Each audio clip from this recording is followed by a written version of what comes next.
Bonjour à tous, j'ai le plaisir d'accueillir Gérard Vespierre, expert géopolitique, fondateur du site Le Monde Décrypté. Donc merci à vous Gérard Vespierre de m'accorder cet entretien dans un contexte géopolitique ô combien dense et tendu. Et aujourd'hui, nous allons faire un point sur la situation iranienne et notamment sur le snapback. Est-ce que vous pouvez expliquer à nos auditeurs ce que c'est ? Écoutez, c'est une clause qui est présente dans le célèbre accord nucléaire signé à Genève le 12 juillet 2015. Donc, voyez-vous, c'est une clause qui évoque les conséquences pour l'Iran du non-respect de l'ensemble des procédures auxquelles l'Iran a accepté de se plier. Et au cas où un des signataires de ce traité, donc qui comprend entre autres la France, la Grande-Bretagne, l'Allemagne, les États-Unis, eh bien, si un de ces États prenait la décision de demander à l'ONU d'appliquer cette clause de retour aux sanctions, c'est que l'Iran n'aurait pas respecté le cahier des charges qui lui était attribué. Donc, en cas de non-respect par l'Iran, un des signataires, avant la fin donc 2015-2025, avant la fin de la validité de l'accord, eh bien, la possibilité de redemander l'application en prouvant qu'effectivement l'Iran n'a pas appliqué le respect de ses engagements. Donc c'est ce qui a été fait et donc il y a des sanctions qui ont été mises en place depuis le 27 septembre. Tout à fait. Est-ce que vous pouvez nous expliquer en quoi consistent ces sanctions ? Eh bien, comme il s'agit d'un accord nucléaire, les sanctions tournent autour effectivement du nucléaire et de l'armement en général. Donc ce ne sont pas des sanctions de type économique vis-à-vis de l'économie, du pétrole, etc. Non, elles s'appliquent au secteur armement et nucléaire. Donc il y a une quarantaine de personnes et un peu plus de 70 organisations qui sont visées par ces sanctions, donc dans leur fonctionnement économique. En particulier une banque, la banque SEPA, qui est une ancienne banque iranienne, qui a à peu près 100 ans d'existence, et où les gardiens de la Révolution ont pris des positions de plus importantes en impliquant cette banque dans leurs transactions industrielle vis-à-vis de l'équipement nucléaire. Donc cette banque est sanctionnée, et de même que des industries liées à la fourniture d'équipements nucléaires, au transport de ces équipements, donc soit par voie terrestre, soit par voie maritime. Et donc c'est l'ensemble de ce processus donc, qui est sous sanction, soit de mouvement, soit de sanctions financières. Et il y a un certain nombre de personnes, donc je vous citais le nombre de 43, je crois, qui sont liées, par exemple, à l'agence atomique iranienne, voilà, et aussi à des responsables industriels sur le chemin donc, de la production des systèmes liés aux usines de retraitement, eh bien, ou d'enrichissement plus exactement. Eh bien, il y a cette quarantaine de personnes qui sont privées d'accès au territoire européen, le gel de leurs avoirs, etc., etc. Donc il y a cet ensemble de dispositions focalisées vraiment sur l'armement et le nucléaire. D'accord. Et alors, pour reporter ces sanctions de 6 mois, les 3 pays européens avaient proposé à la République islamique 3 conditions. La première étant de reprendre les négociations avec les Américains.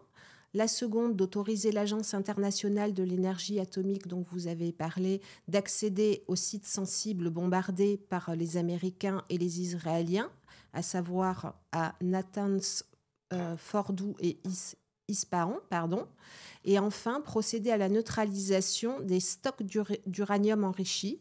Pourquoi le régime iranien a-t-il, selon vous, refusé ces propositions ? Ce qui revient un peu à s'interroger sur la feuille de route d'Ali Khamenei. Eh bien, je pense que les États donc, européens, Grande-Bretagne, Allemagne et France, qui ont mis en place ce processus de renouvellement des sanctions, eh bien, ils ont visé l'ensemble du dispositif, effectivement, nucléaire à visée militaire iranien. Et à partir du moment où vous visez l'ensemble du dispositif, l'objectif, effectivement, c'est de geler complètement, définitivement ce programme. À l'évidence, à partir du moment où vous prenez une telle ampleur je dirais, de contraintes à votre interlocuteur, qui lui est habitué à effectuer des petits pas ou voire même des mouvements au millimètre dans ses positions diplomatiques, et dans l'impossibilité à la fois, je dirais, diplomatique, parce qu'il n'est pas habitué à faire des pas Bien aussi sûr. importants, et Mhm. deuxièmement, sur le fond, eh bien, il ne peut pas accepter un gel global de cette situation nucléaire qu'il cherche absolument à accomplir.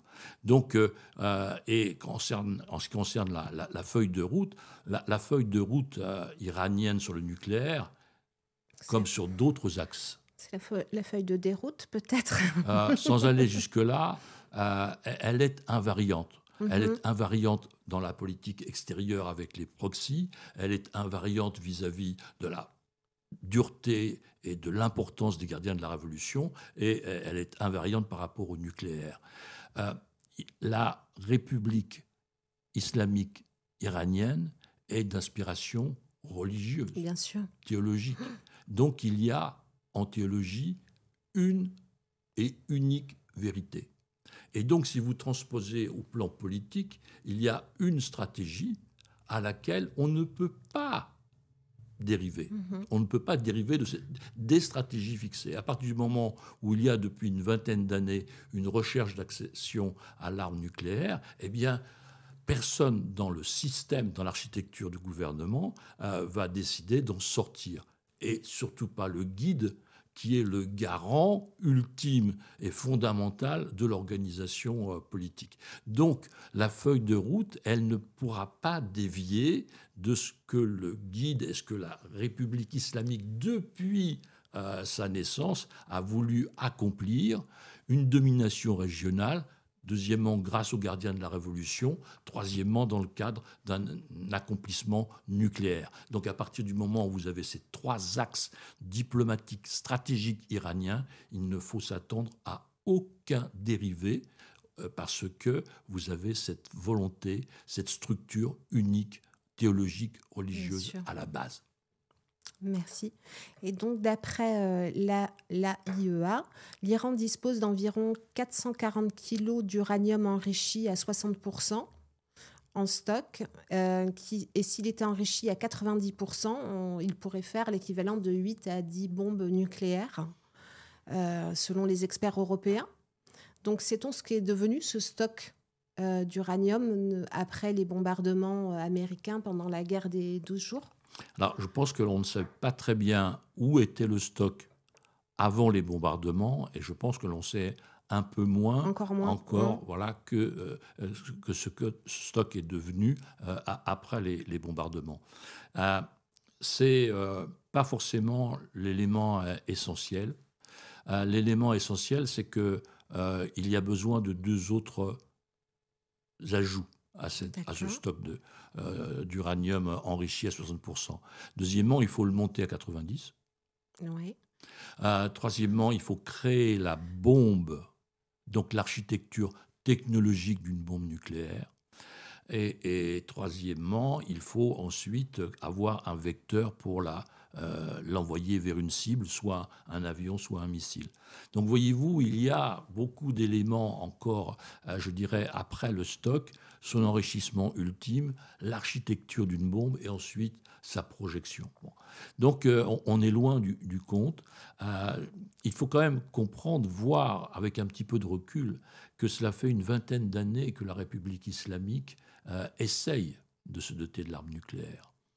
Si on regarde, si on fait un parallèle, les parallèles sont toujours enrichissants, la Corée du Nord. Oui. La Corée du Nord a établi un armement nucléaire en une petite dizaine d'années. Parce qu'elle avait des parrains, Chine et Russie, qui l'ont aidé. Alors que là, finalement, les mêmes qui sont liés par des traités Voilà. dits stratégiques à l'Iran n'aident pas l'Iran. Pour deux raisons. C'est qu'aucun de ces pays ne souhaite une dissémination de l'armement nucléaire et deuxièmement ne souhaite pas créer un déséquilibre au Moyen-Orient. Donc l'Iran se retrouve seul, voyez-vous. Et donc c'est aussi un obstacle à la réalisation de son objectif. Et selon vous, si l'Iran se dotait donc de ces armes atomiques, quelle serait justement la réaction de ses alliés, à savoir la Chine et la Russie? Je pense que l'Iran ne sera pas en capacité d'aller jusque-là. Israël s'y opposera. Les États-Unis ont toujours dit pas d'Iran nucléaire, no nuclear Iran. Donc, on a vu dans la guerre des 12 jours, effectivement, de quoi ils sont capables, de quoi ils disposent, l'efficacité des renseignements et donc des armements utilisés. Donc, je crois que dans la dernière étape, s'il devait y avoir une poursuite secrète, il y aurait suffisamment d'informations recueillies pour mener effectivement à des opérations militaires de suppression de ces moyens. Et donc l'Iran aurait-il le moyen aujourd'hui de contourner les sanctions? Il l'a déjà fait par le passé. Donc qu'est-ce que vous en pensez? Certains experts iraniens doutent aujourd'hui d'une telle capacité, pensant que la conjoncture internationale est défavorable. Quel est votre avis sur le... Alors là, à partir du moment où on parle nucléaire, n'est-ce pas? Mhm. Et on est dans un tout petit secteur et d'un secteur technologique avec très très peu, je dirais, d'intervenants. Donc il est en ce sens très difficile de contourner les sanctions. Autant, si on fait un parallèle à nouveau dans le domaine pétrolier, par exemple, où vous avez beaucoup d'intervenants, des compagnies pétrolières, des bureaux de transactions, des pétroliers en termes de tankers, de bateaux, et tout ça donc est ouvert et disponible et peut être joué, on le voit, avec soit l'Iran, soit avec la Russie, en ce qui concerne le pétrole, mais parce qu'on a affaire à de grands ensembles complexes. Donc là, on peut effectivement avoir de la flexibilité, on peut avoir de la ruse, on peut avoir de l'audace. À partir du moment où on est dans un système de haute technologie où les intervenants sont très peu nombreux, et il est, je pense, beaucoup plus facile de verrouiller, et donc il sera infiniment difficile pour l'Iran de contourner les sanctions qui lui ont été imposées sur le plan donc de la constitution, de la poursuite industrielle de la réalisation d'une bombe nucléaire. Et comme on vient de le dire ensemble, à l'étape N-1, je pense qu'il y aura des interventions extérieures. Donc, même s'il y avait à supposer des possibilités de contournement, ultimement, ce contournement serait contrarié, si je puis dire. D'accord. Et dès l'instant où ces sanctions vont être appliquées, est-ce que ça signifie qu'il y a plus de démarches diplomatiques? C'est la fin de la diplomatie concernant l'Iran? Comment ça se passe? On les a sanctionnés. Qu'est-ce qu'on fait? Tant qu'on parle, il y a de la diplomatie. D'accord. Donc, la diplomatie, c'est la voie VOIE et la voie VOX. Donc, vous avez toujours des possibilités, soit directes, soit indirectes, soit par les intermédiaires, soit par des pays tiers, de maintenir des contacts. Ce qui implique que l'Iran pourrait céder sur certains aspects ou pas? Je pense qu'à partir du moment où le dispositif voulu par les pays occidentaux et en particulier européens sont vraiment très complets. Et il n'est pas possible que l'Iran échappe à cette complétude. En tout cas, l'Europe cherchera à garder ces éléments ensemble. Production, enrichissement, stockage, etc. Donc, accès aux installations. Donc, c'est pas un petit mouvement qui pourrait être accepté par l'Iran, qui fera changer l'ensemble du dispositif. Et c'est l'ensemble du dispositif que les pays, je dirais, occidentaux souhaitent. Parce que finalement, cette décision du mois de septembre, elle intervient après le mois de juin. Et qu'est-ce qui s'est passé au mois de juin? Vous avez l'élimination par Israël des frappes, donc éliminant des responsables des programmes de missiles, des chercheurs dans le domaine donc, physique et atomique. Donc, deuxièmement, vous avez eu les bombardements sur les sites même à des grandes profondeurs, donc fortement destructeurs. Donc, voyez-vous, les sanctions interviennent comme un troisième volet. Il y a donc une volonté apparemment globale et, oserais-je dire, organiser des Ouais. pays Mhm. occidentaux à vraiment mettre une fin à cette situation. À partir du moment où vous avez Israël, les États-Unis et 3 grands pays européens qui travaillent la main dans la main, ou on pourrait croire qu'ils travaillent la main dans la main, eh bien, je pense qu'il est difficile de contourner cela. Et par rapport aux sanctions, on sait que donc l'Iran continue à armer et financer ses proxys, notamment le Hezbollah, les milices chiites irakiennes. Est-ce que ce train de sanctions va freiner ça ou pas du tout? Alors, je crois ce qui a, et tous les observateurs sont unanimes à ce sujet, ce qui a freiné euh, considérablement les flux financiers de support logistique et les flux donc d'armement de l'Iran vers l'ensemble de ses proxys, ce sont les actions menées par Israël depuis le 7 octobre 2023, où vous avez vu une réduction considérable des capacités du Hamas, une réduction considérable des capacités du Hezbollah, une réduction de la capacité des Houthis qui ont été frappés par la Grande-Bretagne, par les États-Unis, par Israël. Vous avez la disparition du régime syrien et, in fine, vous avez aussi un repli et une pression très forte des pays occidentaux sur le gouvernement irakien pour avoir le contrôle le plus avancé possible sur les milices dites irakiennes, donc financées par l'Iran, qui ont été intégrées au dispositif militaire irakien, donc pour avoir un contrôle le plus fermé possible. Donc je pense que tout ça est déjà en place. Et donc les sanctions qui, comme on l'a dit ensemble, sont vraiment focalisées nucléaires, ne vont pas changer ce qui a déjà été considérablement réduit.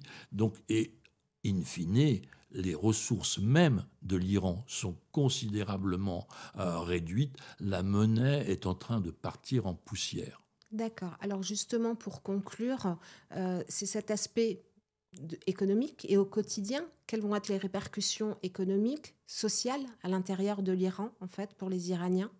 Et est-ce que toutes ces sanctions est-ce qu'on pourrait revivre ce qui a été le soulèvement de 2022?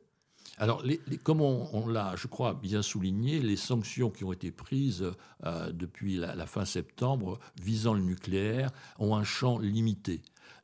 La problématique de l'Iran vient de l'accumulation d'un certain nombre de choses sur le plan économique depuis des dizaines d'années. La production de pétrole actuelle qui finalement trouble les débouchés qu'elle peut vis-à-vis de la Chine, etc., et les 2 tiers de la production qu'il y avait au temps du Shah, n'est-ce pas? Donc, D'accord. et la population iranienne a doublé. Ça veut dire que les revenus pétroliers par tête d'Iraniens ont été divisés par 3. Bon. Donc, voyez-vous, c'est ce chemin économique que l'Iran a suivi depuis une quarantaine d'années qui aboutit à cette situation-là.